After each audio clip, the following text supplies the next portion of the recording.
बाबू है और ये शामू है। ये एक बहुत दोस्त रहते थे हमेशा।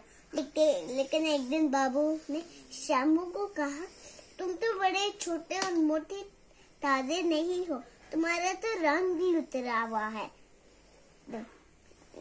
और तुम्हारे पर तो पंखा भी नहीं है। मेरे पर तो पंखा भी है, मेरे पर तो डॉल भी बनी हुई है, एक और भी डॉल बनी हुई है, एक और भी डॉल बनी हुई है, रंग भी अच्छा है, हार्ट भी बना हुआ है। तो शामू ने तो क्यों ना मैदान में चक्कर लगाया जाए और तब तक नहीं रुकेंगे जब तक हम लिखना नहीं शुरू कर देंगे। फिर जब लिखने का फैसला हुआ तो किसने अच्छा लिखा? लिखने का फैसला हुआ तो शामू ने अच्छा लिखा। बाबू तो ऐसे ही बेकार सा एक घोड़ा था। अच्छा।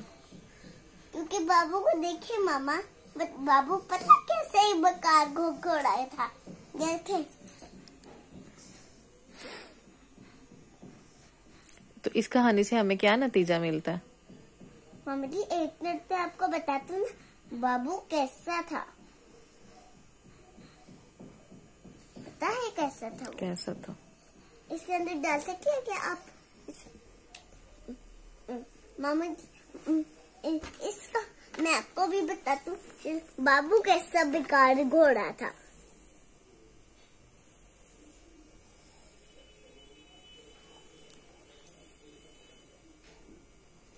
अब दूसरी पेंसिल से लिखो। पता है शामू कैसा अच्छा घोड़ा था। वो इतना उसका सिकल कभी मोटा निकलता ही नहीं था। इससे हमें क्या पता चलता है कि गरुड़ का सर नीचा और गरुड़ नहीं का सर ऊपर।